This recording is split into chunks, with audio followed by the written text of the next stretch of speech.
Muy buenas tardes a todos los asistentes.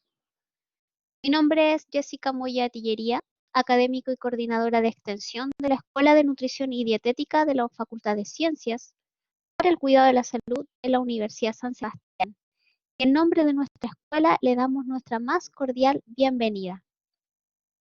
En primer lugar, les agradecemos por acompañarnos en la quinta exposición de nuestro segundo ciclo de charlas sobre educación alimentaria, nutrición clínica y salud pública, que lleva por título hoy Diabetes mellitus 1, unificación de criterios de educación al debut. Desde la Escuela de Nutrición y Dietética de la Universidad San Sebastián, sede Santiago, hemos organizado estas charlas con el objetivo de difundir tanto a la comunidad académica y a la población en general temas tan relevantes como la alimentación, la seguridad alimentaria y todo lo que esto implica en la contingencia nacional y mundial.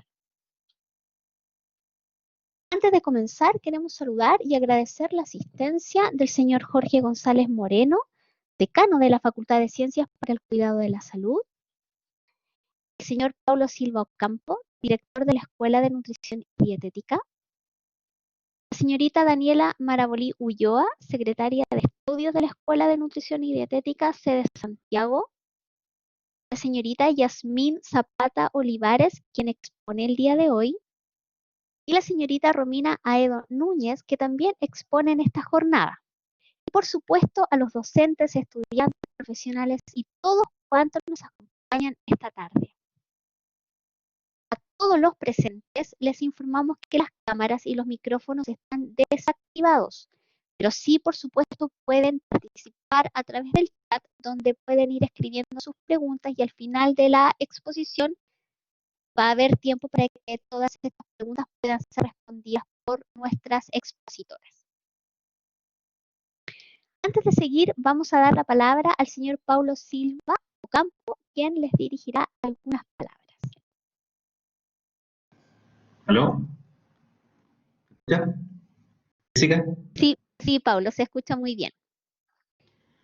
Bueno, muchísimas gracias, Jessica, por la introducción y por la excelente puesta en escena que ha significado todas estas actividades de extensión. Bueno, quisiera una vez más dar la bienvenida a todos los asistentes a la nueva actividad de extensión, porque hay mucha gente que ya ha participado en varias de estas actividades y obviamente le agradecemos a todos su permanente interés. La verdad es que la charla del día de hoy es bastante especial porque se trata de educación en diabetes tipo 1 y hoy día justamente es el Día del Profesor. Quería a través de este espacio enviarle un gran saludo a todos los profesores que estén acá y obviamente a los profesores universitarios, que nosotros somos nutricionistas, pero también somos profesores de vocación, que amamos lo que significa educar y particularmente esta ponencia trata de educación en una situación bien especial y que a todas luces puede ser muy terrible para las personas que padezcan esta enfermedad. Y especialmente porque quien está a cargo de esta charla es Yamil Zapata, que es profesora de la escuela, y que su prestigio académico también va a hacer que esta sea una excelente exposición. También agradecer a Romina Edo, quien muy amablemente también ha accedido a hacer esta presentación y nos van a llevar de la mano en una experiencia que va a ser bien interesante en respecto a este tema. Así que muchas gracias a todos los asistentes, espero que sea una jornada muy linda y sigan participando de todas las actividades de la escuela, en particular la sede de Santiago, pero también de las actividades de la escuela en general. Muchísimas gracias.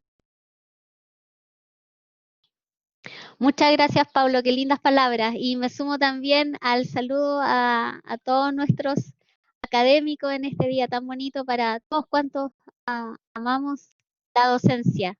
Feliz día para ti también. Así que para comenzar la exposición tendremos a Yasmín Zapata Olivares, nutricionista egresada de la Universidad Católica del Norte, magíster en nutrición de la Pontificia Universidad Católica de Chile. Participa como nutricionista del equipo de nutrición y diabetes infantil de la Pontificia Universidad Católica de Chile, además de ser docente de nuestra universidad, de nuestra escuela, por supuesto. A continuación presentará Romina Aedo Núñez, nutricionista de la Universidad Andrés Bello, Viña del Mar. Romina se ha dedicado al trabajo con personas con diabetes mellitus tipo 1, trabajando en el Departamento de Educación de la Fundación de Diabetes Juvenil de Chile desde el año 2016, como miembro de un equipo multidisciplinario enfocado en acoger, apoyar y educar a sus socios de manera complementaria al sistema de salud tradicional. Quiero dar la palabra entonces a Yasmín y a continuación a Romina para abrir la exposición con el tema diabetes mellitus, tipo unificación de criterios de educación al debut.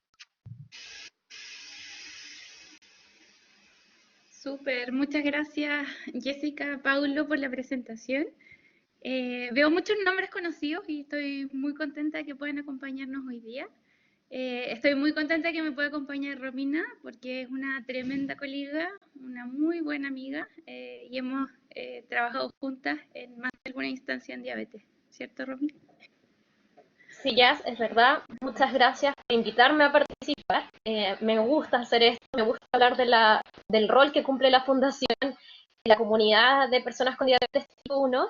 Y efectivamente hemos trabajado juntos, así que ya nos conocemos bastante. Y agradezco también la oportunidad que me dio los docentes de la universidad, de la Escuela de Nutrición, en participar también. Súper. Entonces, vamos a empezar. ¿Por qué me acompaña Romina hoy día? Y voy a empezar con eso, porque cuando hablamos de diabetes, específicamente diabetes tipo 1, pero deberíamos hacerlo con todos los tipos de diabetes, ¿verdad? Tenemos que hablar de equipos, porque conforme vayamos pasando la presentación nos vamos a dar cuenta que la educación en diabetes no se hace de uno, ¿sí? Se hace de muchos. Por lo tanto, es muy importante que cuando hablemos de criterios de unificación al debut, podamos ponernos de acuerdo entre muchas personas, ¿verdad? Cuando nos invitaron a hacer esta presentación, con Romina nos pusimos a pensar qué es lo que hacemos, ¿verdad? ¿Qué es lo que les puede servir a todos los niveles en el entendido de que los pacientes con diabetes tipo 1 no siempre se encuentran en todos los niveles de salud, ¿verdad? Lo más habitual es que los encontremos en los policlínicos de especialidad. Entonces dijimos, bueno, probablemente una de las primeras cosas y los primeros enfrentamientos que tenemos es al debut. ¿Qué hacemos con un paciente cuando debuta con diabetes tipo 1? Y de eso vamos a hablar hoy día. Vamos a partir hablando de generalidades de la diabetes tipo 1. Después vamos a ir trabajando en conjunto algunos temas sobre educación nutricional al debut de la diabetes. Y finalmente, Romina nos va a hablar sobre el rol de la Fundación de Diabetes Juvenil de Chile como un referente en educación en diabetes a nivel nacional, ¿sí? Entonces, ¿qué es la diabetes? ¿Sí? Es una de las preguntas más importantes que nosotros nos podemos hacer. La podemos definir de manera bien sencilla como una situación en la cual una persona con diabetes, ¿cierto?, tiene la glucosa alta en su sangre, ya sea porque no está produciendo suficiente insulina o porque su cuerpo no responde correctamente a la insulina que es capaz de secretar, ¿sí? Si yo les pregunto, ¿cuántos tipos de diabetes conocen? Vamos a hacer un sondeo flash. ¿Cuántos tipos de diabetes conocen? 1, 2, 3, más. Votemos, a ver, ¿qué me dicen? ¿Cuántos tipos de diabetes hay?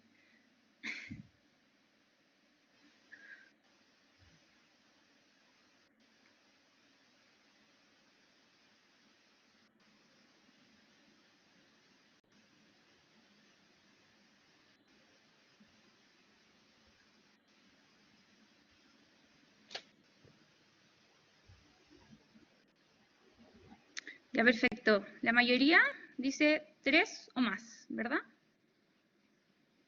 Veamos. Vamos a ir respondiendo esa y otras preguntas a lo largo de la presentación. ¿Sí? Podemos hablar de 4 grupos de diabetes, ¿sí? Primero, la diabetes tipo 1, que es de la que vamos a hablar hoy día. La diabetes tipo 2, que es probablemente la diabetes de la que ustedes más han tenido oportunidad, ya sea de estudiar o de encontrarse con pacientes que tienen diabetes tipo 2. La diabetes gestacional, que es una diabetes bien particular porque es en un periodo específico, ¿verdad?, durante la gestación. Y tenemos un cuarto grupo que corresponde a otros tipos de diabetes, porque básicamente son diabetes muy poco comunes y de distintos tipos. Y ahí tenemos algunos nombres como las monogénicas, las LADA, las LADI, que son como una mezcla entre tipo 1 y tipo 2, las diabetes neonatales, las diabetes, denme un segundo, voy a apagar mi cámara. Ahí sí. Las diabetes neonatales, las diabetes, por ejemplo, secundarias a algún tratamiento, como un tratamiento oncológico, etc. Hoy día vamos a centrarnos en diabetes tipo 1 porque primero es la diabetes con la que tanto Romina como yo trabajamos habitualmente. Yo no veo diabetes tipo 2 porque yo trabajo solo en pediatría, así que son muy poquitos mis pacientes con diabetes tipo 2, ¿sí? ¿Por qué? Porque la diabetes tipo 1 es la más prevalente en la vía pediátrica. Si nosotros vemos el índice de incidencia a nivel mundial de diabetes tipo 1 entre los 0 y los 14 años, vemos que en nuestro país se encuentra en el grupo de entre 5 a 10 niños por cada 100.000 habitantes, ¿ya? Según datos de la IDF del año 2019. Por lo tanto, si bien no somos uno de los países con mayores casos, como pasa por ejemplo en el norte de Europa, sí tenemos un número importante de pacientes que van a requerir de nuestro manejo. ¿Cómo es la regulación de la glucosa en una persona sin diabetes? ¿Sí? Vamos a simplificarlo en este esquema que es muy, muy, muy sencillo. Cuando una persona que no tiene diabetes tiene su nivel de glucosa bajo en sangre, su páncreas es capaz de comenzar a secretar glucagón en las células alfa del páncreas y de esa manera empezar a movilizar glucosa que se encontraba reservada en el hígado hasta la sangre para poder normalizar los niveles de glicemia. Por el contrario, si el nivel de glucosa sube, el páncreas es capaz de, a través de otras células, las células beta, secretar insulina. Y esta insulina tiene la capacidad de ingresar esta glucosa a las células para poder restablecer los niveles de glucosa. ¿Sí? Eso es lo que pasa normalmente en nuestro organismo. En una persona con diabetes tipo 1, principalmente por un origen inmunológico, ¿sí? Las células que son excretadas, que son las que secretan insulina, dejan de funcionar, dejan de secretar insulina y por lo tanto no tenemos cómo ingresar esta glucosa al interior de las células y por lo tanto tenemos un estado de hiperglicemia persistente. Y esto trae problemas, ¿sí? Imaginemos que se nos acabó la insulina, nuestro cuerpo decidió atacarse a sí mismo, se acabaron las reservas, ¿qué es lo que pasa? Bueno, como medida de respuesta a esta falta de insulina, comienza obviamente a disminuir la entrada de glucosa tanto al músculo como al tejido adiposo. Al disminuir la insulina, disminuye el glucagón. Como aumenta el glucagón, aumenta la degradación de glucógeno en el hígado, ¿sí? Y esto aumenta adicionalmente los niveles de glucosa. Cuando estos niveles de glucosa sobrepasan la capacidad de resolverse a nivel renal, empezamos a eliminar glucosa por la orina, ¿sí? Se produce esta glucosuria, ¿sí? Que promueve además la deshidratación, ya que si ustedes recuerdan, la glucosa arrastra agua, así que estamos en un estado que está promoviendo la deshidratación. Y a su vez, como no hay glucosa disponible y no tenemos la suficiente fuente de energía para nuestras células, nuestro cuerpo empieza a utilizar fuentes alternativas de energía, como por ejemplo las grasas, ¿sí?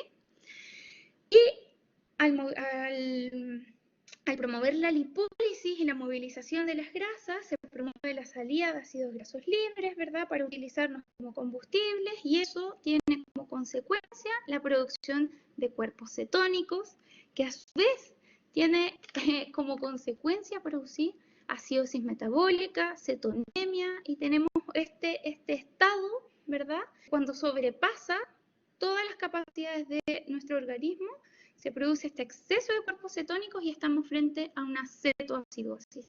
Habitualmente, como pueden debutar muchos de los pacientes con diabetes tipo 1 si es que no se pesquisa antes. ¿Ya?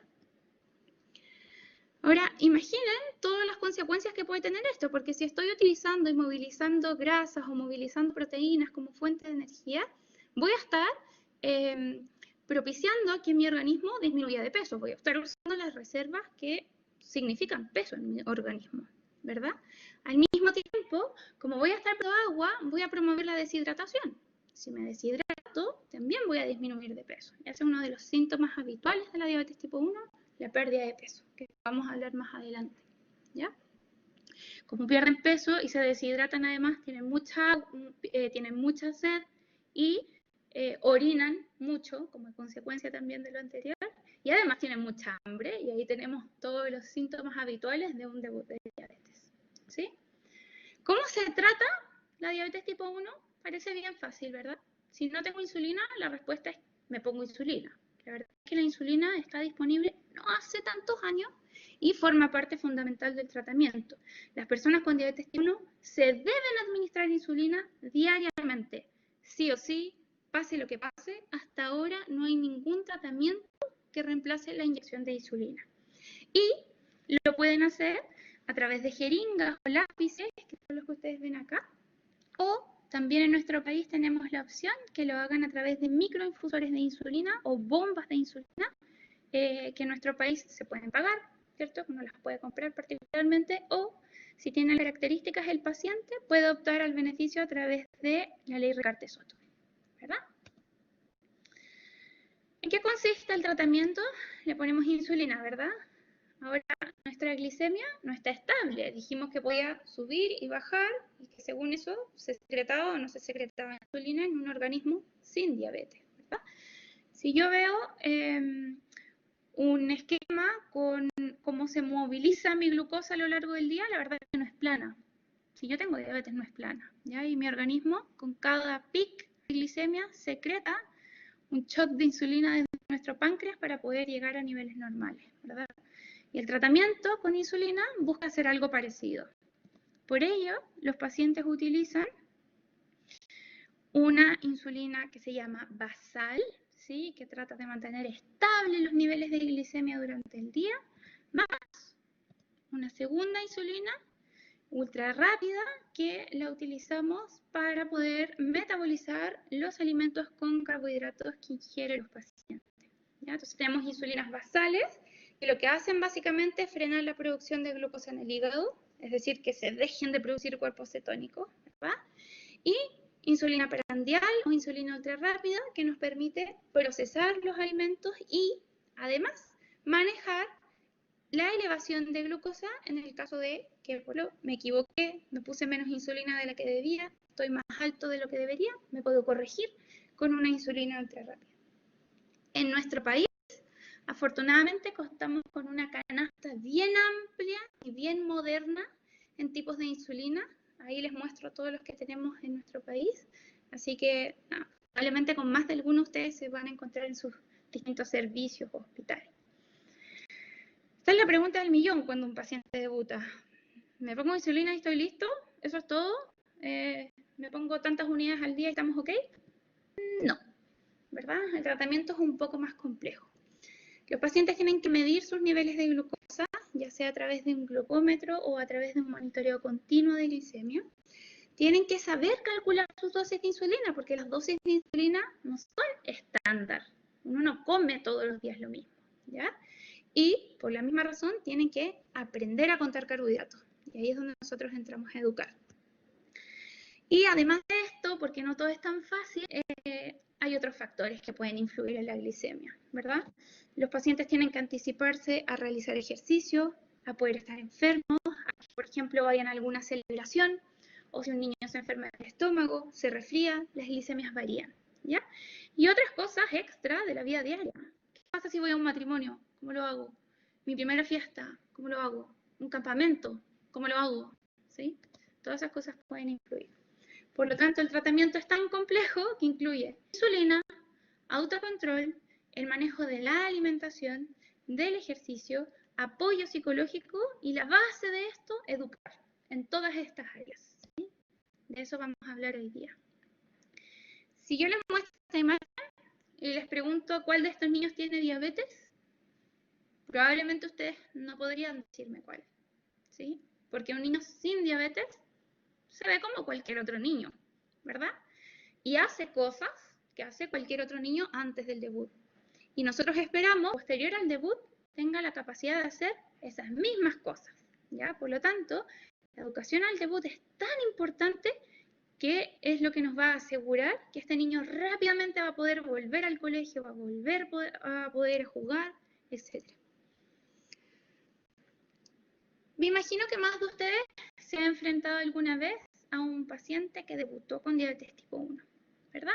Llaman a la nutricionista, hay que empezar a educar, que venga a ver a este niño que tiene que aprender a contar carbohidratos. ¿Con qué nos vamos a encontrar? Nos vamos a encontrar con un niño, una niña, un adolescente, que probablemente estuvo un par de días hospitalizado en la UCI, llegó con una cetoacidosis, que probablemente no había tenido ninguna hospitalización antes. Y que en esta hospitalización le dije que se iba a tener que poner insulina muchas veces por toda su vida. Un niño, una niña, un adolescente que tiene gustos, que tiene hobbies, que quiere volver a ellos. Una familia, ¿verdad? Que tiene dudas, que tiene susto, que tiene culpa muchas veces, ¿verdad? Por lo tanto, educar en diabetes, y esto es súper importante, no es solo pasarle o enseñarle los carbohidratos, ¿ya? Es mucho, mucho más que eso. Tenemos que tener en cuenta todo el contexto. Por ello, hoy día con la Romy vamos a ver cómo hacemos la educación al debut, y para eso nos planteamos unas preguntas más frecuentes, tanto de pacientes como de miembros del equipo, sobre alimentación y diabetes, y les dimos respuesta. Bueno, nos vamos a contextualizar y vamos a pensar que estamos frente a un debut de un niño, de una niña o un adolescente con diabetes. Entonces nosotros la primera pregunta que nos debemos hacer es saber cuál es nuestro rol como nutricionista dentro del equipo que interviene a las personas con diabetes. Entonces, el primer paso es contener. Como dijo Yasmín, nos enfrentamos a incertidumbres, a dudas y a miedo. Entonces, si al tiro empezamos a educar, vamos a saltar este paso de contención que es muy crucial. Después tenemos que derribar mitos. Frente a la diabetes hay muchos mitos y hay mucha confusión entre la diabetes tipo 1 y la diabetes tipo 2. Entonces, también es fundamental derribarlos. Hacer una evaluación nutricional, estimar requerimientos, ya esto ya es la parte más asistencial, que es súper importante, pero debe ser después de los otros puntos mencionados. Y luego, educar a la persona con diabetes y a su familia. Y así derivar. Y derivar a la nutricionista especialista del poli o a la fundación también, para complementar este tratamiento.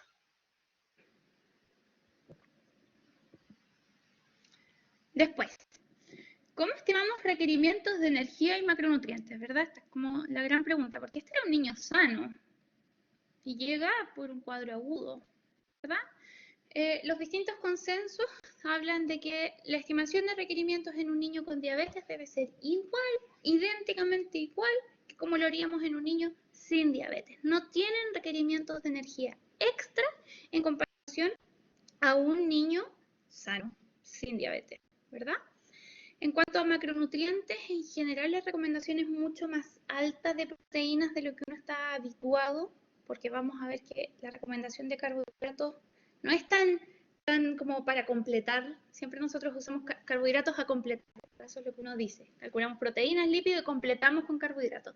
En diabetes no es así, ¿sí? Carbohidratos y después el resto. entre 10 a 30 proteínas, entre 20 y 30 de lípidos, carbohidratos entre 45 y 55, y en algunos casos muy especiales, muy puntuales, uno podría dejar hasta 40% del volumen calórico total a partir de los carbohidratos, ¿ya? En cuanto a la sacarosa, si bien no existe una contraindicación absoluta, y de hecho la vamos a usar, por ejemplo, para tratar hipoglicemia, la recomendación es que no sea más del 10% del volumen calórico total, ¿sí? Y en cuanto a la fibra, la recomendación es la habitual, la que tenemos como en cualquier otro niño en pediatría, la edad más 5 gramos por edad, ¿verdad? La edad, perdón, más los 5 gramos. Pero aquí sí es muy importante, y vamos a ver por qué, asegurarnos que ojalá se logre cumplir esta recomendación de fibra, ¿verdad? Eso es todo. Esto es, si ustedes se dan cuenta, no hay nada especial en comparación a un niño sin diabetes. Ahora, si tenemos que hacer otro tipo de adecuaciones o otro tipo de restricciones, eso va a depender si hay comorbilidades asociadas. Entonces, por ejemplo, yo les hablaba que hay diabetes tipo 1 que son secundarias. ¿Ya? Entonces, puedo tener un niño que va a empezar a usar insulina porque estaba en un tratamiento oncológico y por el tratamiento con corticoides desarrolló una insulina, o sea, una diabetes transitoria, por ejemplo. Ese es otro caso. ¿Ya? Pero la diabetes tipo 1, nada extra. Esta pregunta es muy habitual en los padres de niños o adolescentes con diabetes, así como, oh, mi hijo bajó muchísimo de peso, estoy preocupada. Es importante, bueno, ya lo explicó la Yas, cuando hay un debut, hay hiperglicemia, los tejidos, el resto de la célula no está teniendo glucosa como fuente de energía, entonces acude a otras alternativas de energía como son las grasas, y por eso hay una pérdida de peso. Es importante saber que una vez que inicie su tratamiento con insulina, ese peso se va a recuperar. Y de verdad, a todos los que nos están oyendo, es súper rápida esa recuperación. Se demoran 1 a 2 semanas y ya volvieron a su peso antes del debut.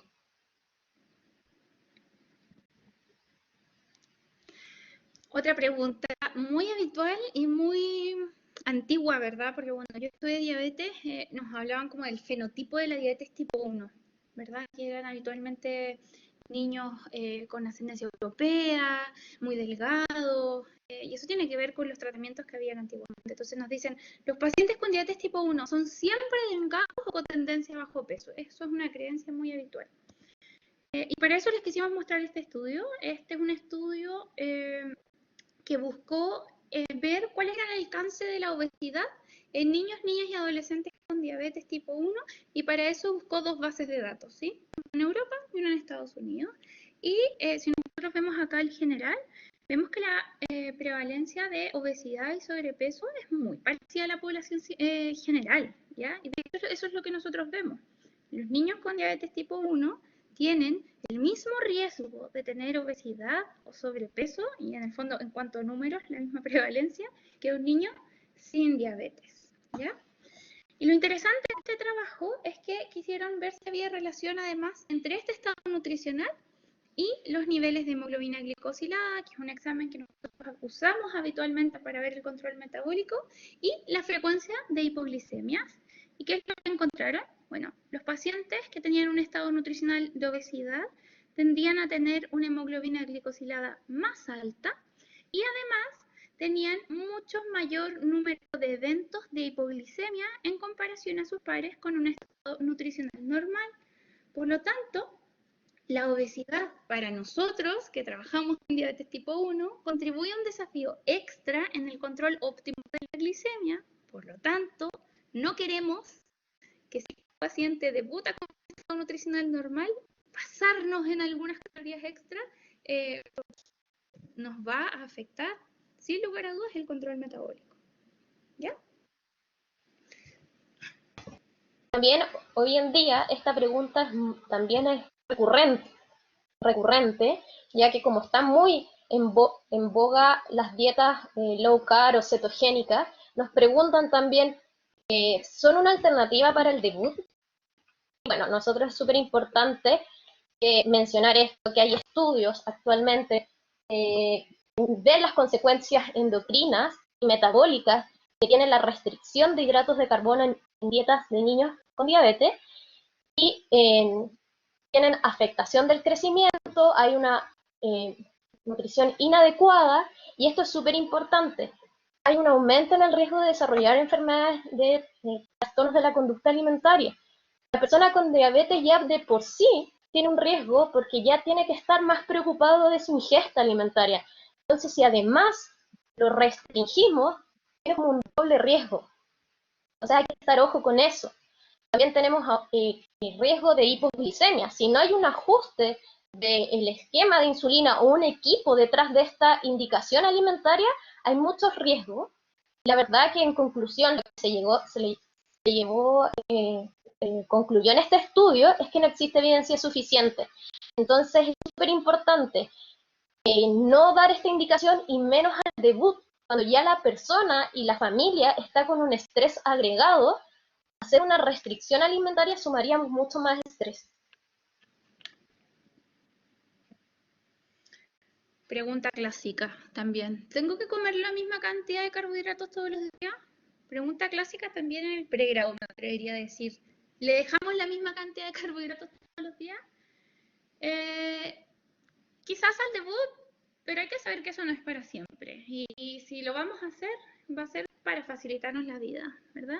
Ahora, hay que ver dos cosas importantes. Yo no sé si todas las personas que nos están escuchando ahora y viendo son de Chile o nos está escuchando gente de fuera de Chile, porque va a depender mucho del tratamiento y del tipo de insulina que tenga el paciente, cómo voy a tener que hacer yo la distribución, ¿sí? Antiguamente, los pacientes con diabetes tipo 1 utilizaban esta insulina, NPH, que nosotros decimos que es old school en comparación a lo que tenemos ahora, que son análogos de insulina, que tenemos basales y ultra rápidas, ¿ya? Las insulinas antiguas nos obligaban a tener un esquema muy estricto, en horarios, con muchas colaciones que eran obligatorias, ¿sí? Las insulinas ultra rápidas tienen la ventaja de que funcionan en un tiempo muy cortito, ayudan a metabolizar las comidas ahí, sin necesidad de tener un pic posterior que requiera una colación extra. Y las insulinas basales tienen una duración de entre 12 a 24 horas, también sin ningún pic, ¿ya? Y esto es súper importante porque yo me acuerdo, y probablemente ustedes también, que antiguamente, o en diabetes tipo 2, cuando uno tiene un paciente con NPH, por ejemplo, va a una colación a medianoche, o sea, antes de dormir, ¿cierto? Diabetes tipo 1, con análogos de insulina, con basales, esas colaciones no siempre son necesarias. ¿Verdad? Este estudio es muy bonito, Daphne, donde quisieron evaluar si una intervención educativa que nos enseñaba a los pacientes sobre un tratamiento flexible, les enseñaba a calcular insulina y les daba libertad en cuanto comían, mejoraba el control glicémico y mejoraba la calidad de vida. Creo que esto es súper importante porque no podemos hablar del paciente todo el rato en números. El paciente es más que una hemoglobina. Además de querer que esté con un buen control glicémico, quiero que esté bien, ¿verdad? ¿Qué es lo que vieron? Los separaron en dos grupos, ¿sí? Que es lo que ustedes ven acá. Uno, el Daphne inmediato, que es aquellos que recibieron intervención inmediatamente al debut, y el grupo control o Daphne retrasado, que lo educaron 6 meses después, ¿ya? ¿Qué es esto? Fíjense, esto es hemoglobina glicosilada. ¿Quiénes recibieron educación al principio y les dieron libertad en elección de alimentos? Disminuyeron su nivel de hemoglobina glicosilada a los 6 meses. Y aquellos que se educaron recién a los 6 meses tuvieron una hemoglobina más alta en ese tiempo y posterior a eso disminuyó. Esto es re importante porque esto fue lo que nos dijo, ok, si yo calculo la insulina en función de los carbohidratos, independiente de cuántos carbos me vaya a comer, es posible comer de todo, ¿verdad? Vamos a ver después que entre ciertos límites, pero esto no es tan estricto, ¿verdad? Y lo más importante, creo yo, la calidad de vida. La sensación de calidad de vida en ambos grupos mejora después de la intervención y la sensación de libertad. Si yo educo al paciente y le enseño a contar y le enseño a que puede variar su alimentación, su sensación de libertad es muy alta. Queremos ser libres, ¿ya? Por lo tanto, es re importante decirle al paciente, si bien te voy a dejar probablemente el debut para facilitarte la vida, cantidades establecidas de carbohidratos, Necesito que sepas que esto puede cambiar, que tú no toda tu vida vas a estar comiendo 40, 30, 40, 30 carbohidratos. ¿Sí? Bueno, ¿qué es y para qué nos sirve contar carbohidratos? Es un método de cuantificación a donde yo le voy a dar un valor a una cantidad, a una porción, ya, o a 100 gramos de hidratos de carbono, y que tiene como objetivo lograr un control adecuado glicémico. Entonces, cuando la persona comienza a considerarle el aporte de hidratos de carbono a su alimento, va también a poder ajustar la dosis de insulina en relación a esto. Y tengo menos excursiones de hiper e hipoglicemia. Acá también es un estudio del Lancet donde midió la eficacia del conteo de hidrato de carbono en personas con diabetes tipo 1. Es un resumen de 7 ensayos que veían, que educaban en el conteo de hidrato de carbono y cómo ésta mejoraba la hemoglobina. Si se dan cuenta, 5 de estos estaban como a favor de la educación en conteo de hidratos de carbono. La verdad es que la baja de hemoglobina no fue tan significativa, pero también estos estudios asociaban a otros beneficios. Estos beneficios están enfocados a mayor libertad a la hora de comer, tener mejor control glicémico, voy a evitar la variación glicémica, voy a poder socializar. Nosotros como personas siempre estamos muy en torno a la comida en aspectos sociales.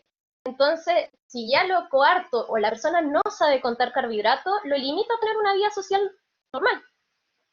Y también le permite un uso adecuado de insulina.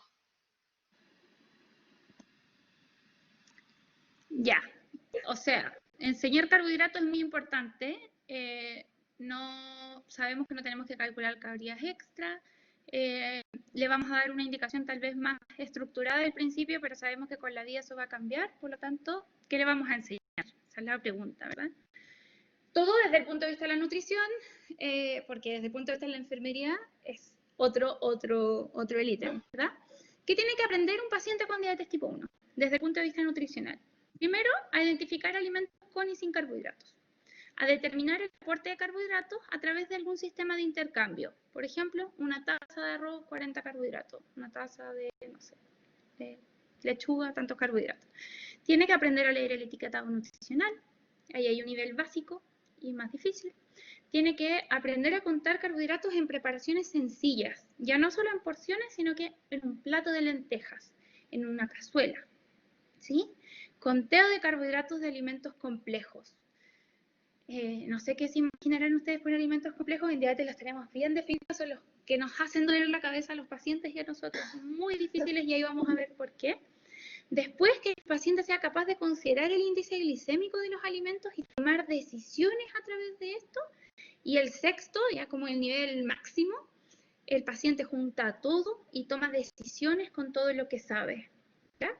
Obviamente, esto no se enseña todo al debut. Esto es un tiempo de educación, un entrenamiento, ¿ya? ¿Qué es lo que nos dicen las guías? Al momento de debutar, el paciente necesita lo suficiente para sobrevivir, ¿ya? Entonces, desde el equipo de enfermería a tomar glicemia, a ponerse insulina, tratar hipoglicemias e hiperglicemias.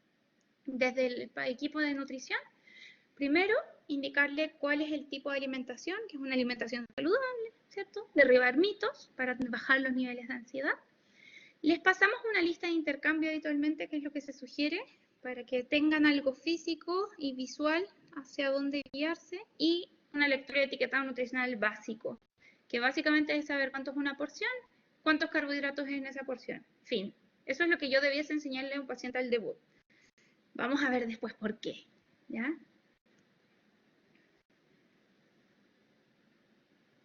¿Cómo enseño a contar carbohidratos?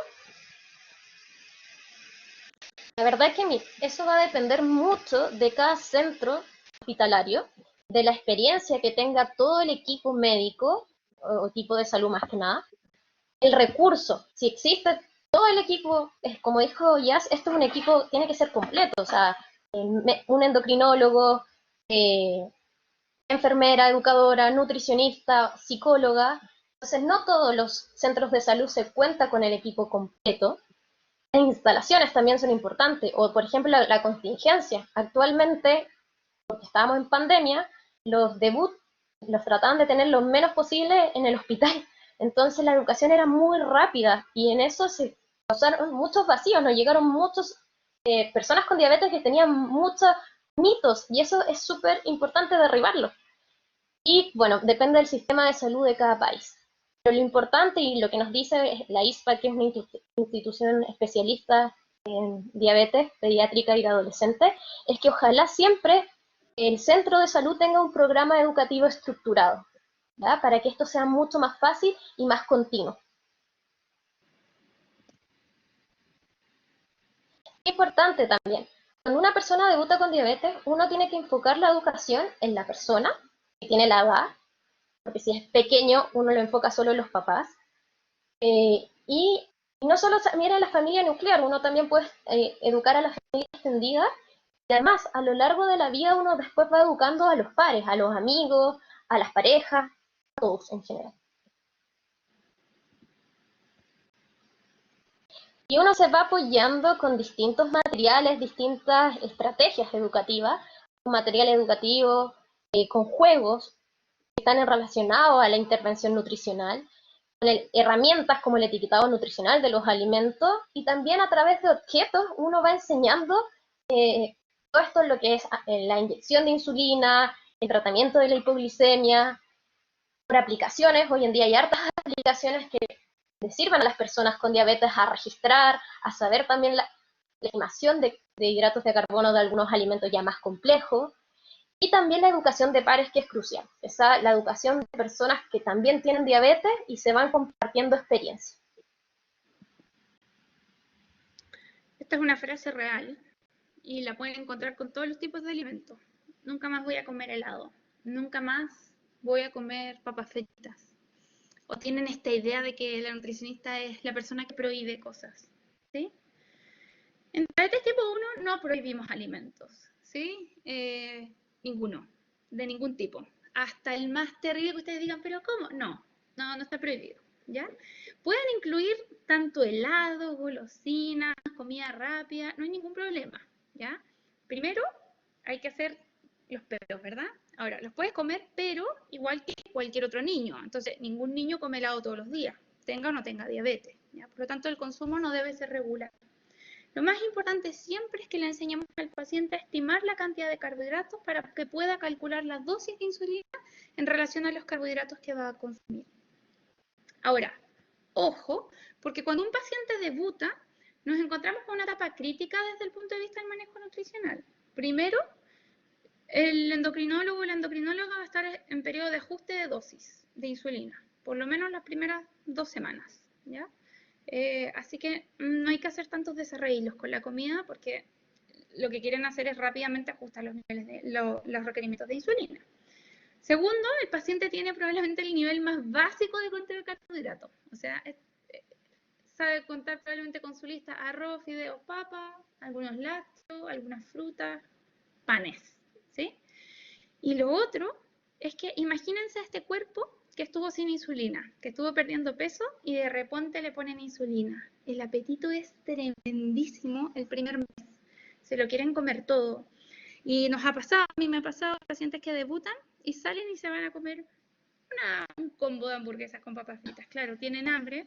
Si uno va con el discurso muy, muy relajado, puedes comer de todo, lo entienden muy literal. Entonces, puedes comer de todo en tu vida con diabetes, pero ojalá al principio no. Por lo tanto, es importante educar al paciente y a su familia en la etapa en la cual se encuentran en el momento. ¿Sí? Otra acción o actitud que tienen algunas familias es como voy a tirar a la basura toda la comida que tengo en mi casa actualmente y voy a comenzar de cero. La verdad que una acción así es bastante radical y eso no es así. No tenemos que enviar ese mensaje, sino que más que nada como apagar el fuego y decir no, la persona con diabetes puede comer de todo, no necesita ningún alimento especial, sino que uno va a aprender sobre la alimentación, el conteo de hidratos de carbono a través de las tablas de porciones de intercambio, el etiquetado nutricional. de repente hay un impacto emocional y que un niño vea eso como una familia desesperada y botando alimentos, la verdad que puede ser muy riesgoso y uno tiene que calmar eso. Como dice la Jazz, claro, el mensaje es, vas a poder comerte todo en un futuro, actualmente no, porque estamos en un periodo de ajuste, de conocernos y de educarte, pero más adelante no hay ningún problema. Preguntas de los pacientes y también de los colegas habitualmente. ¿Dónde buscamos los aportes de carbohidratos? ¿Cuál es el mejor lugar? Hay muchos y cambian a lo largo de la vida. Como recomendación, siempre les digo yo a mis colegas que partan buscando en la fundación. ¿Sí? La fundación, que es lo que ustedes, el material que ustedes ven acá, tiene distintas tablas y materiales sobre conteo de carbohidratos que se va actualizando a lo largo del tiempo y que creo que es el primer lugar donde uno debiese buscar.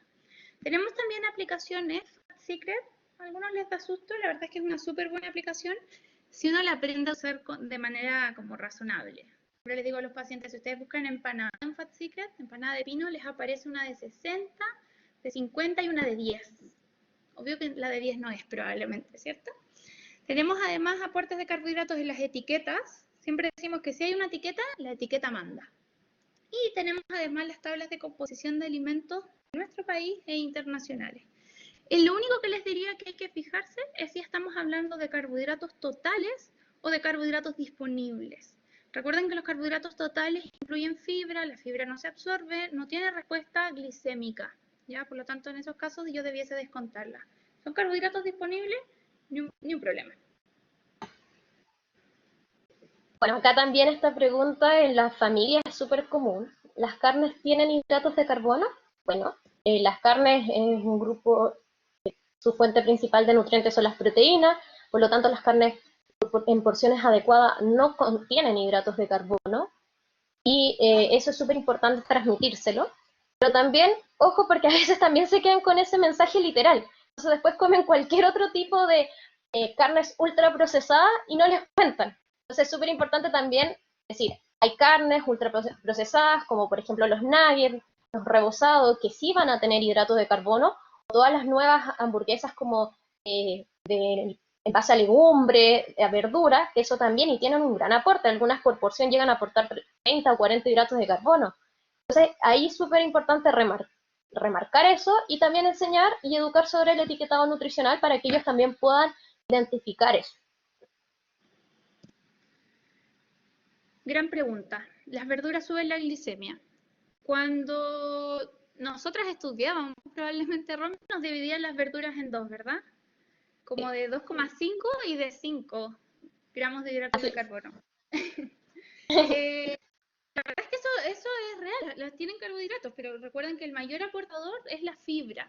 Y tienen tanta fibra que este carbohidrato no digerible, que la verdad es que en los pacientes con diabetes tipo 1, y aquí quiero ser muy puntual, porque cuando ustedes tienen que hacer planificaciones y en gestión tienen las listas con todos los carbohidratos, ahí no hay problema, pero en diabetes tipo 1, esos alimentos que son ricos en fibra aumentan los niveles de glicemia en sangre.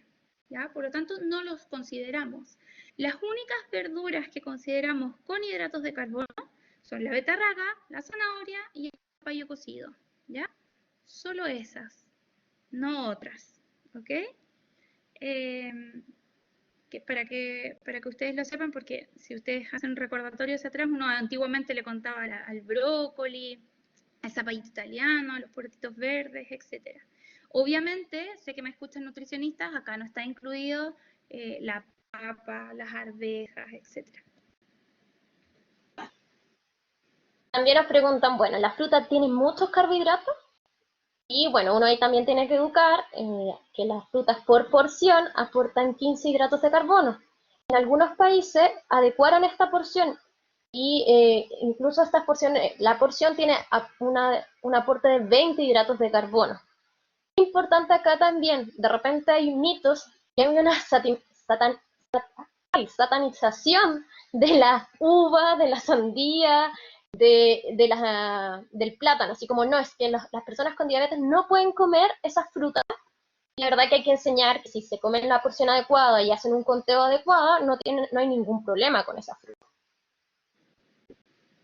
¿Qué otra cosa es importante? Es como, de repente las personas se quedan como con el número mágico y dicen, ya, la fruta tiene 15, pero nosotros nos comercializan distintos tipos de frutas de distintos tamaños, y eso es súper importante aclararlo, porque a veces se dan muchas variaciones en la respuesta glicémica y uno va viendo la fruta que se están comiendo es más grande de la porción. Entonces, eso es importante, hay que ver el tamaño. Entonces, Sí, como parece. dice la Romy, ¿todas las frutas tienen 15 gramos de carbohidratos? No. ¿Ya? Y esto también es importante. No es un Y número esta, mágico, sí, hay que ojalá usar imágenes. Esta es una foto que sacamos en campamento. campamento. Y aquí tenemos el ejemplo. Hay dos naranjas, no pueden tener 15 carbohidratos las dos. Entonces, Ahí nos llega esta fruta y nosotros, no voy a hacer el debut, es importante mostrarle al paciente cuál es la fruta de 15 de la cual nosotros estamos hablando. Estoy hablando de cuál, de la pequeña o de la grande. ¿Sí? Siempre preguntan, ¿es con cáscara o sin cáscara? Estas cosas son importantes aclararlas.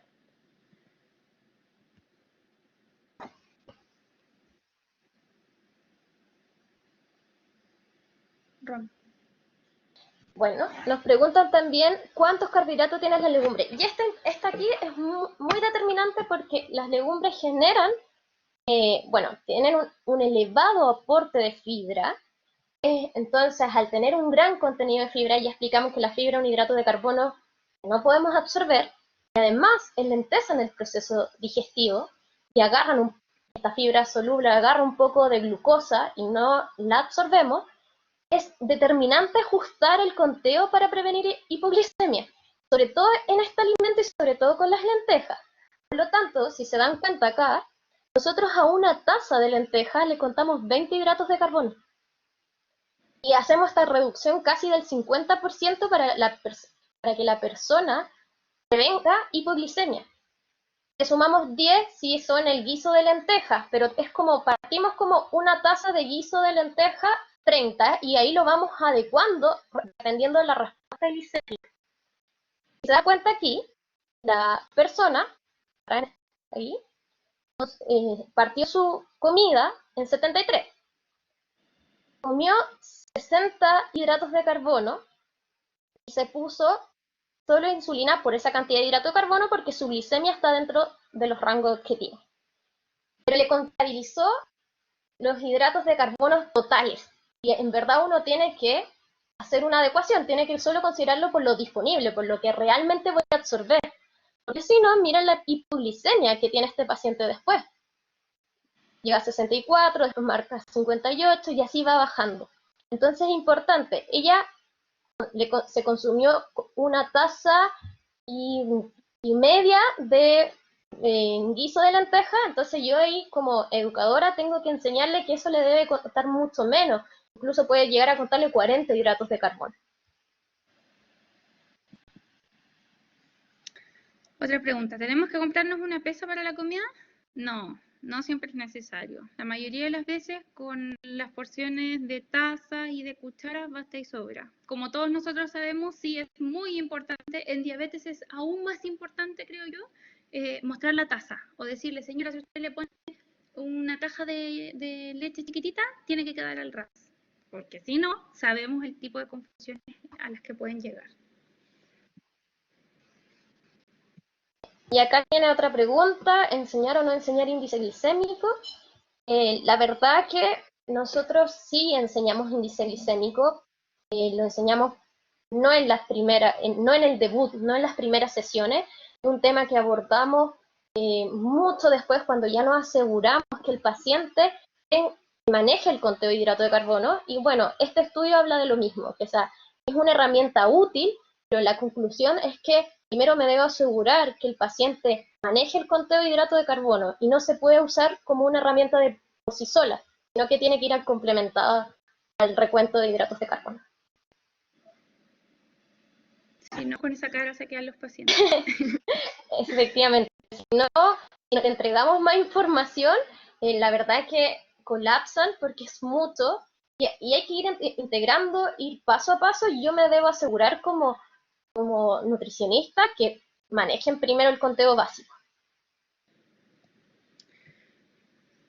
Gran pregunta. ¿Solo los carbohidratos suben la glicemia? Probablemente nosotros decimos sí. Totalmente sí, 100 veces sí, obvio que sí, ¿verdad? Pero la verdad es que hemos aprendido algunas cosas, ¿sí? Vamos a partir primero con la grasa. Se ha visto que hay cierta relación entre la cantidad de grasa que consume un paciente y la respuesta glicémica. Este es un estudio en adultos, sujetos adultos con diabetes tipo 1 que usan bomba de insulina y hacen el siguiente experimento. Le dan 40 gramos de carbohidrato, imagínense una taza de arroz, con 0 gramos de grasa, 20 gramos de grasa, 40 gramos de grasa, 60 gramos de grasa. ¿Y qué es lo que ven? A mayor cantidad de grasa se retrasa la absorción, ¿sí? La glicemia sube más lento. Y a mayor cantidad de grasa igual, se traslada esta curva hacia la derecha, ¿sí? Y la glicemia empieza a subir entre las 2 y las 3 horas. Ahora, ojo que esto es importante porque tenemos un alimento, carbohidratos más la grasa. No es la grasa sola, ¿ya? Por lo tanto, esto es importante. La cantidad de grasa puede modificar la respuesta glicémica. Y esto es re importante porque tenemos que explicarle al paciente, oye, si te vas a comer un arroz con pollito y le vas a poner, qué sé yo, palta, o en vez de comerte el arroz con pollo te vas a comer una hamburguesa con papa frita, la respuesta va a ser totalmente distinta en tu glicemia, ¿sí? Ojo que en los 4 grupos comieron la misma cantidad de carbohidratos. Por lo tanto, un paciente se pondría insulina solo por los carbohidratos. Lo que estamos viendo es que tal vez no es necesario solamente ponerme por los carbohidratos. Algo que uno pensaría al tiro como nutricionista es obvio que estas son las grasas saturadas, porque ellas son las malas, ¿verdad? No, la verdad es que la respuesta glicémica es independiente del tipo de grasa. Ahora, como nutricionistas, siempre vamos a preferir que el consumo de grasas sea grasas de mejor calidad, ¿verdad? Monoinsaturadas. Pero no, esto pasa con todas. Este es un estudio bien bonito igual, donde prueban distintos tipos de dietas. Altas en grasa, altas en proteínas, altas en grasa, bajas en proteína, bajas en grasa, altas en proteína y las dos bajas, ¿sí? ¿Y qué es lo que ven? Quiero que se fijen en la línea superior, con el cuadradito blanco, ¿sí? Entonces, son niños con diabetes tipo 1, les dieron la misma cantidad de carbohidratos, 20 gramos, más los cambios de proteínas y grasas, ¿sí? ¿Y qué es lo que se fijaron? La dieta que es alta en grasas y alta en proteínas, con 35 gramos de grasa y 40 gramos de proteínas, tienen glicemias mayores desde los 180 minutos.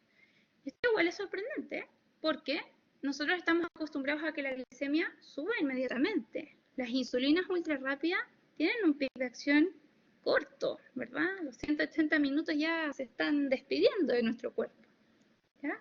Entonces, hay glicemias más altas cuando combino muchas grasas y muchas proteínas, y esta glicemia sube entre 3 a 5 horas después, ¿sí? Este es otro estudio en personas entre 70 y 40 años de edad que les dieron bebidas con distintos tipos de proteínas y distintas cantidades de carbohidratos. ¿Qué es lo que se fijaron ellos? Bueno, al igual que las grasas, en las proteínas depende la cantidad de proteínas, ¿sí? Cuánto me va a afectar en el aumento de la glicemia, ¿ya? De hecho, ellos vieron que si se fijan en la línea verde, sobre 75 gramos de proteínas es que yo tengo una excursión, un aumento de la glicemia mucho mayor, ¿ya? Por lo tanto, tendría que comer sobre 75 gramos de proteínas para poder ver un efecto, que son como 350 gramos de carne, ¿ya? Y si se fijan en la línea superior, esos son solo 20 gramos de carbohidratos, ¿ya? Por lo tanto, consumir entre 75 y 100 gramos de proteínas aumentan la glicemia de manera muy similar a lo que lo harían consumir 20 gramos de carbohidratos. Y estos son 20 gramos de carbohidratos sin insulina, ¿ya? Así que ojo, ojo, es muy importante, ¿ya? Y esto es muy parecido, aquí tenemos distintas cantidades de proteínas y lo mismo, a mayor cantidad de proteínas, más es el efecto y más retrasado es, si se fijan también, después de los 150 minutos. Y, ojo, cuando como carbohidratos solo, que es la línea azul punteada que ustedes ven ahí, el efecto de la insulina es mayor, me baja la glicemia mucho más rápido. Si es que no, si es que me pongo insulina cuando corresponde, la glicemia empieza a subir más lento. Y claro, tiene todo el sentido, el efecto de la insulina ya se está yendo, ¿verdad? Esto hace que cuando nosotros manejamos este tipo de cosas, tengamos que hacer algunos ajustes en la insulina. Ahora, obviamente, si yo empiezo a hablarle esto a un papá o a una mamá o a un niño que recién debuta, está en su cara, ¿ya? Por lo tanto, esto no es algo que nosotros enseñamos al debut. Les tratamos de decir, eviten ciertas cantidades de grasas en porciones o esta es su porción de proteína. Después van a ver por qué, ¿sí? Pero primero, no es necesario restringir solo grasas saturadas, ya lo mismo. El contenido de grasa hay que adecuarlo en todos los tipos de grasa. Y no es necesario explicar o irnos más allá con las cantidades o todo, porque si no, horroroso. Bueno, ahora vamos a pasar a una pregunta que esto es, siempre se lo repiten porque generalmente las personas que debutan son los únicos en la familia y son los únicos a veces en el colegio o en la universidad. Entonces es súper importante ahora para dar respuesta a esto, conocer y cuál es el rol de la Fundación de Diabetes Juvenil en Chile. La fundación se crea hace 30 años atrás, un grupo de padres que tenían esta misma pregunta, es decir, ¿somos los únicos? Y antiguamente la incidencia era menor. Entonces se reunieron para compartir experiencia, para apoyarse en la educación y hay que también contextualizar que en esa época, hace 30 años atrás, la diabetes tipo 1 no era parte del GES, entonces era una condición, una enfermedad muy costosa. Entonces ahí también los papás se apoyaban mucho con los insumos para el tratamiento de la diabetes. Hoy en día la Fundación de Diabetes Juvenil de Chile es una ONG sin fines de lucro, cuya misión de nosotros es acoger, apoyar y educar a la persona que vive con diabetes y a su entorno más cercano. ¿Y cómo vamos haciendo eso? Le vamos entregando herramientas para que entiendan su condición y para que conozcan los pilares fundamentales del tratamiento y generar adherencia a este. Es súper importante, nosotros no hacemos ningún cambio en su tratamiento, eso es parte del equipo de salud de su hospital o clínica. Nosotros solo vamos complementando su educación a través de la información que le va entregando su equipo. ¿Ya? Eso es fundamental. Yo no hago cálculo de requerimiento, yo no hago ajustes de carbohidratos, eso lo tiene que hacer su equipo médico. Yo solo educo. ¿Quién puede inscribirse? Esta también es una pregunta. Cualquier persona que tenga el diagnóstico de diabetes. Puede ser recién debutante o una diabetes de larga data que no conocía la fundación y se entera recientemente que existe. También una pregunta es, ¿tiene un costo? No, nosotros atendemos y todas nuestras actividades son totalmente gratuitas. Incluso no hay un costo de incorporación a esta fundación, es todo gratis. Nosotros también trabajamos como con una triada a donde está el equipo educativo, que la mayoría somos profesionales del área de salud, un equipo de psicología, de enfermería, de nutricionista, un médico asesor. También existe un papel fundamental que son los monitores educadores, que son educadores pares, donde la mayoría de ellos tienen diabetes, ya son adultos con diabetes, y como que se capacitan en los pilares para que puedan educar a la familia y a la persona con diabetes.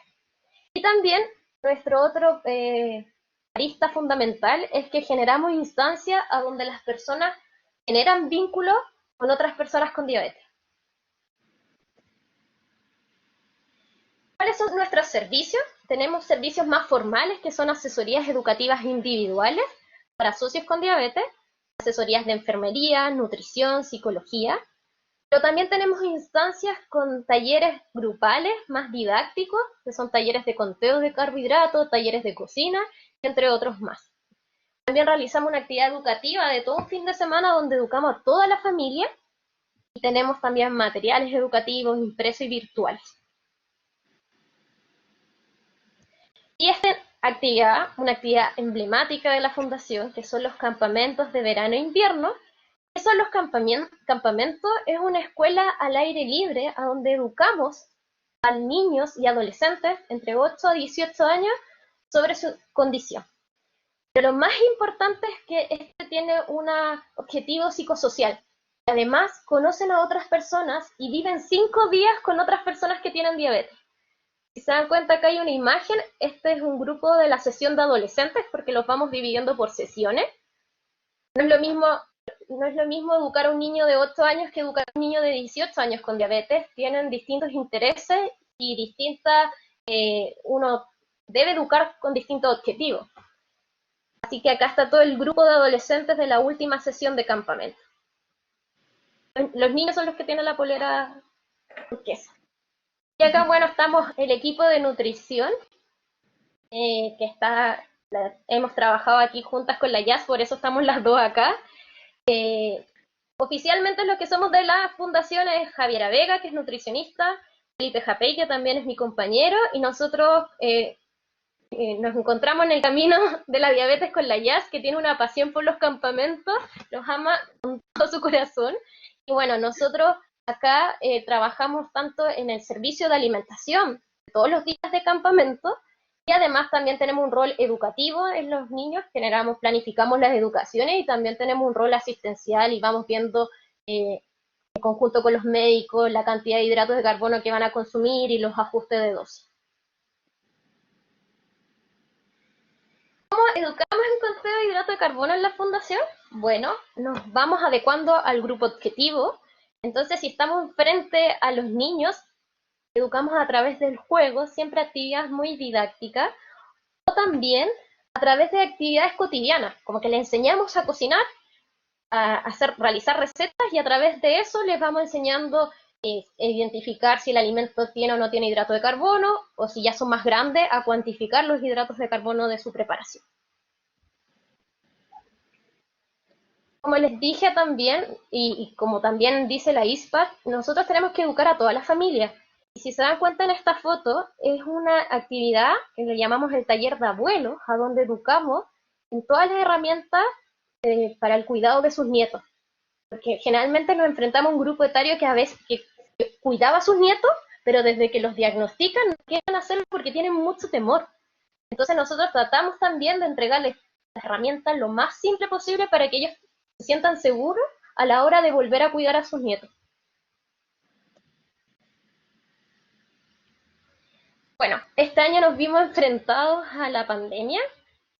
En algún principio nos dijimos, chuta, ¿qué vamos a hacer? Porque nosotros realizamos muchas actividades grupales, pero de alguna forma nos reinventamos, hicimos educación virtual, talleres online, talleres de cocina, donde grabamos un video de una preparación, y hablábamos de un tema, enseñamos el conteo de hidratos de carbono, y también muchos desafíos que le llamamos, donde tenían que cuantificar los hidratos de carbono de la receta, y nosotros íbamos interactuando con nuestros socios.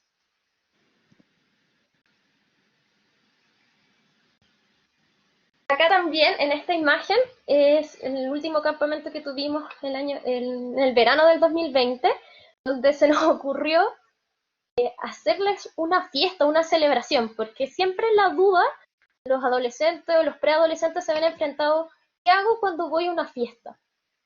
¿Cómo le cuento hidratos de carbono a los alimentos que hay en la fiesta? Entonces nosotros, en nuestro enfoque, que no es restrictivo, sino que es educar al paciente, simulamos una fiesta y le dimos la opción de que ellos eligieran sus alimentos, ya sean completos, en hamburguesas, en tacos, papas fritas, doritos, o sea, situarnos en un contexto cotidiano, a donde todos vamos a comer de todo en una fiesta. Y ellos así fueron cuantificando los hidratos de carbono de los alimentos que eligieron, y así también fueron conversando con su médico de grupo la dosis de insulina que necesitaban para ese alimento. Acá ya tenemos una educación más formal, este es el grupo más grande de los adolescentes, está la Javi Vega, que es nutricionista de la fundación, y tenemos acá también a la Lucía, que es una alumna que nos ha apoyado ya 2 años de la Universidad Mayor, que ha participado también, son un gran apoyo los alumnos de nutrición para nosotros en campamento, porque es mucho el trabajo, entonces ellos nos ayudan bastante. Previamente las capacitamos, les entregamos toda la información necesaria para que también se sientan seguras en su intervención.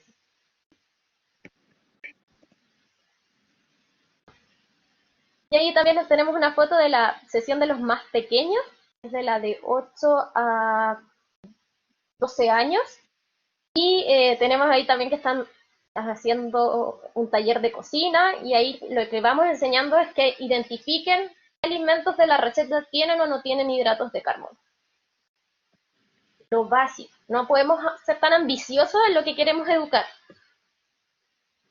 Y bueno, si se dan cuenta, ahí esta es una capacitación que se le hace a todos los estudiantes de nutrición, enfermería y medicina que asisten a campamentos, donde los guiamos, los formamos, un poco informal, se ve ahí como en el pasto, pero de verdad que es una instancia valiosa donde se aprende mucho de la intervención y del trabajo multidisciplinario.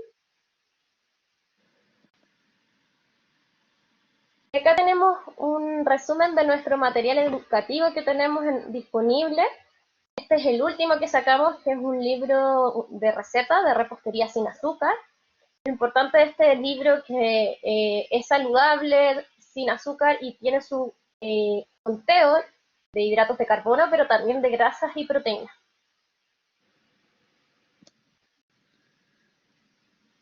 Y ustedes me dirán, ¿cómo hacen todas estas actividades? ¿Cómo imprimen material educativo? ¿Cómo los campamentos son gratuitos? ¿Cómo las asesorías son gratuitas? Nos financiamos a través de una farmacia que comercializa todo tipo de fármacos, igual que las farmacias del retail, pero es sin fines de lucro, solo para solventar todas estas actividades. Y esta farmacia está abierta a todo público, porque de repente se cree que solo para la gente que es socia de la fundación. No es así, puede ir cualquier persona. Lo importante ahí también que, bueno, como no es con fines de lucro, los precios son mucho más accesibles que en otras farmacias. Les dejo acá todas nuestras redes sociales, la página web es www.diabetechile.cl. Van a encontrar todo nuestro material educativo, todas las actividades que realizamos. También tenemos el Facebook, que se llama Fundación Diabetes Juvenil de Chile, y el Instagram, que es @diabetechile. Y ahí también siempre estamos constantemente mostrando nuestras actividades, nuestro material educativo. Por agradecer su atención y todas las preguntas que ahora vamos a ir aclarando. Muchas gracias a todos. Creo que las grandes conclusiones que tenemos que sacar es que educar en diabetes no es solo contar carbohidratos, que contar carbohidratos no siempre es solo contar carbohidratos, tenemos que tener otras cosas en consideración.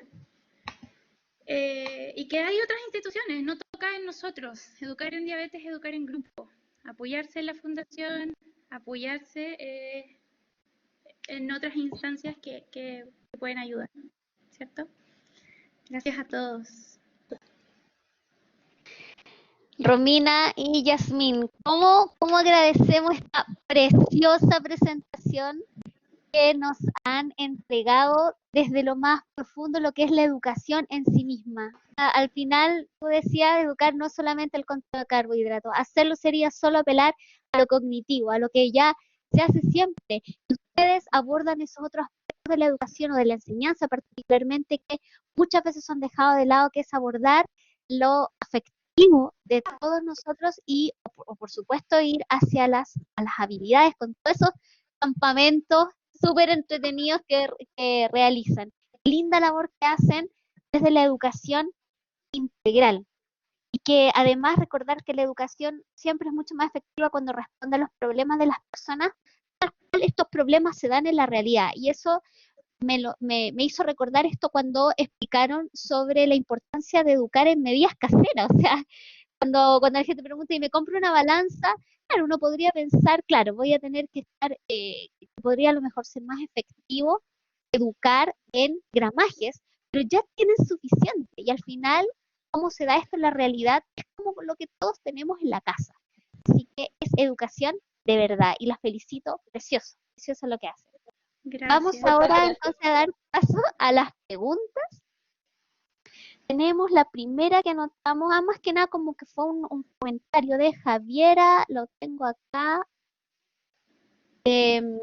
Claro, a propósito cuando ustedes estaban explicando sobre las verduras con soporte promedio de 15 gramos de hidratos de carbono por porción de intercambio. Claro, ella dice, en el caso de uvas grandes serían menos unidades. Bueno, le dejo la palabra a usted.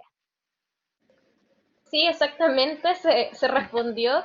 Efectivamente va a depender del tamaño. Generalmente, como lo enseño, una uva pequeña, un hidrato de carbono por uva, y ya si son estas uvas más grandes, hay que contar entre 2 a 3 hidratos de carbono por cada uva. Entonces uno ahí va adecuando eso. Lo mismo pasa con otras frutas, como, no sé, las frutillas. Una taza de frutillas me podrían entrar 8, como me podrían entrar 4, si es que son muy grandes. Claro que sí. Gracias. Catalina nos dice, pero al recomendar el consumo de grasa, ¿estamos promoviendo un perfil de colesterol más alto o no? Porque al decir a un paciente que las grasas no tienen hidratos de carbono, lo puede malinterpretar. ¿Cómo se maneja la educación en estos macronutrientes, específicamente de lípidos y proteínas en este caso? Perfecto. En la educación, a ver, uno en términos de números, siempre les vamos a hablar de carbohidratos. Muy raro que alguien le enseñe a contar grasa o proteínas a los pacientes, ¿ya? Entonces, en números siempre en carbohidratos. Ahora, como bien decíamos al principio, lo primero que tenemos que decir es que el paciente con diabetes tipo 1 tiene que tener una alimentación normal para un niño. Y una alimentación normal para un niño es una alimentación saludable para un niño. Que claro que incluye grasa en las cantidades adecuadas y con los perfiles adecuados.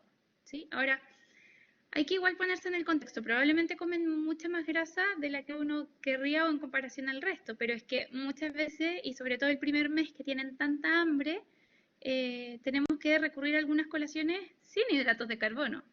Entonces ahí uno, si empieza a hacer ajustes, por ejemplo, de proteínas, claro, se comen unos 2 o 3 huevitos al día, algunos maní, ¿verdad? Pero eso es por un tiempo y uno lo va enseñando con tiempo. Todo es muy pausado.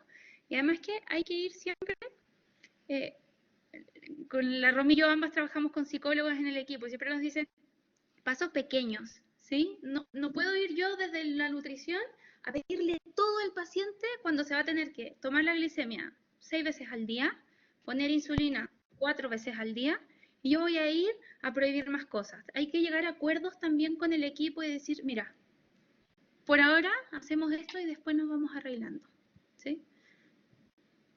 Igual importante también para responder, nosotros generalmente no los vemos una vez. Esto es una educación continua y estamos constantemente viendo los pacientes. Entonces, como dice la Jazz, no se quedan solo con el mensaje inicial, sino que hay una educación más adelante también. Entonces, claro, al principio vamos de a poco, pero después ya también vamos mencionando que un exceso de grasa, que así a lo mejor todas mis colaciones son ricas en grasa y sin carbohidratos, igual voy a tener una consecuencia en mi perfil lipídico o en mi estado nutricional.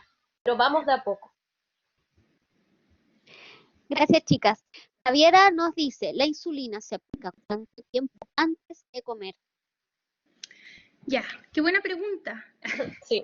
La insulina que nos ponemos antes de comer, porque yo les dije que habían 2 tipos de insulina, ¿verdad? La insulina que nos ponemos antes de comer es la ultra rápida, ¿sí? Que hay de distintas marcas, con distintos nombres y colores, ¿sí?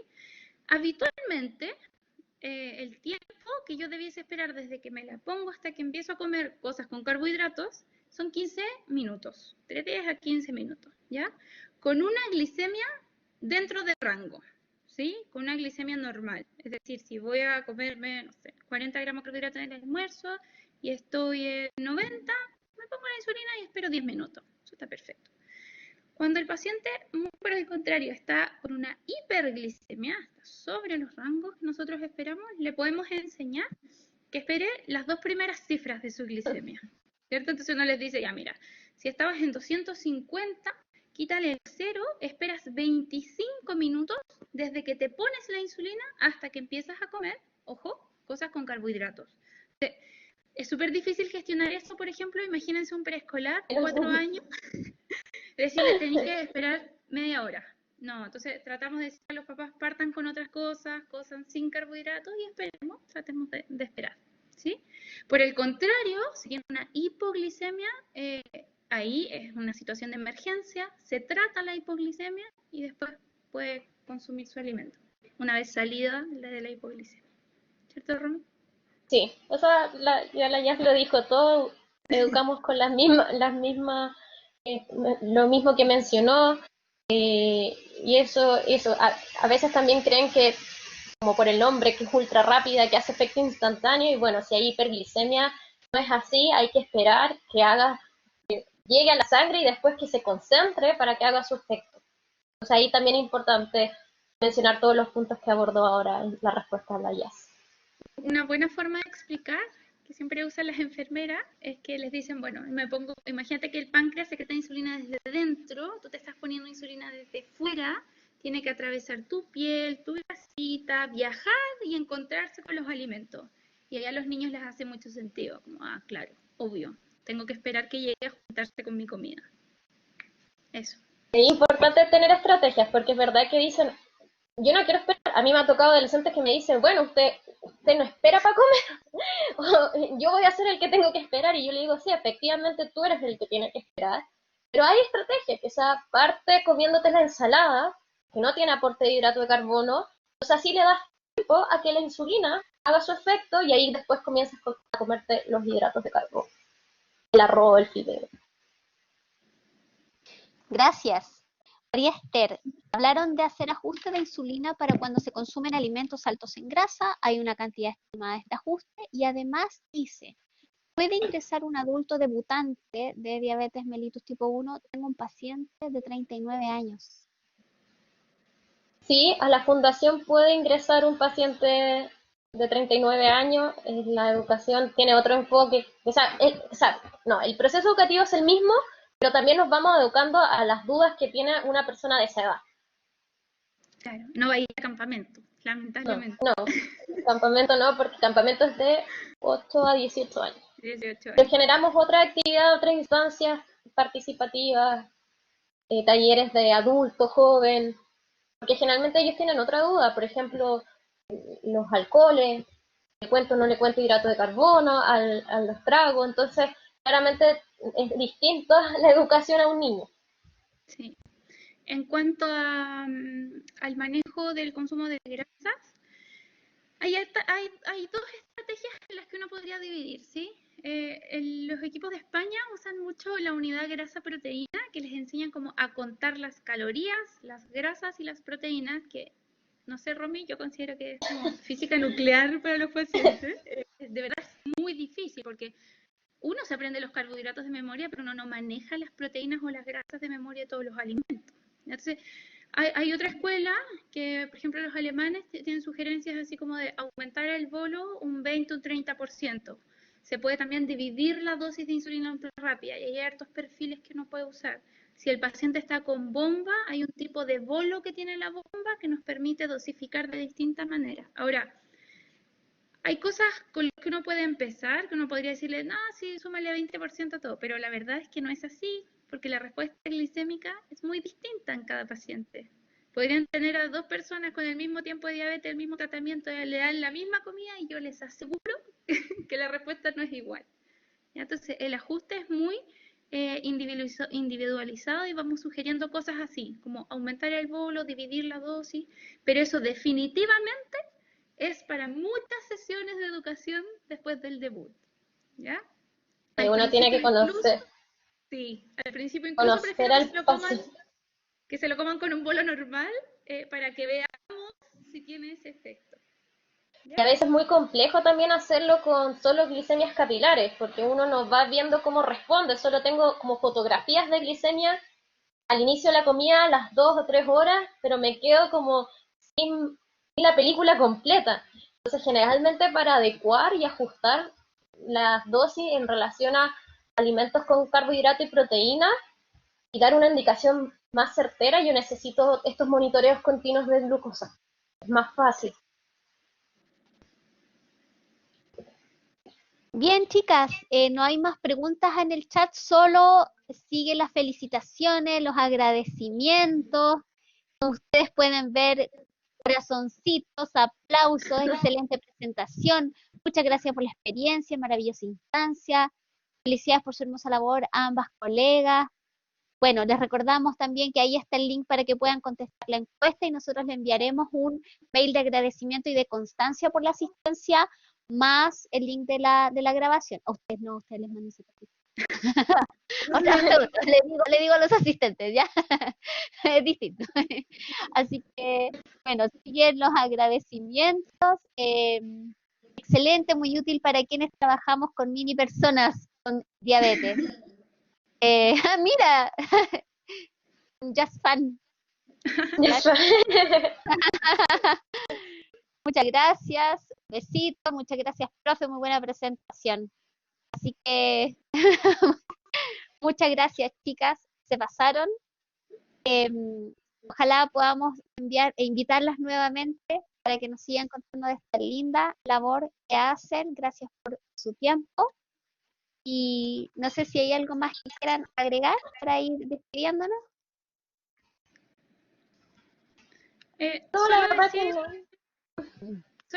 Solo darles las gracias.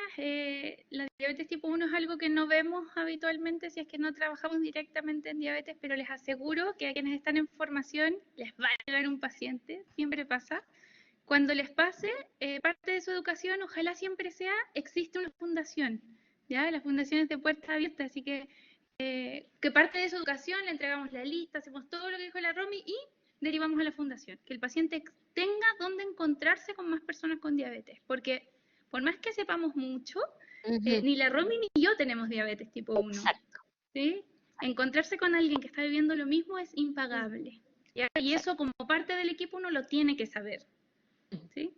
Eso. Hay una educación que es de entre pares, que uno como nutricionista no logra alcanzar. Por eso la educación también grupal, dejarlos a ellos que aprendan entre sí es muy valioso. Así que, bueno, les agradecemos a todos los asistentes y bueno, y así hay algunos que se han ido repitiendo, les damos las gracias también. Los invitamos a participar la próxima semana en el mismo horario, la sexta exposición con el nombre Obesidad Infantil a la sombra de una pandemia. Les contamos también de nuestro magíster en nutrición en salud pública que tiene sus matrículas abiertas, así que para que todos los interesados pueden contactarse y por supuesto ingresar a nuestro programa. Muchas gracias Romina, Yasmín, y Gracias. nos estamos viendo. Un abrazo, besos. Abrazos. Chao. Muchas gracias, que tengan un buen fin de semana. Chao.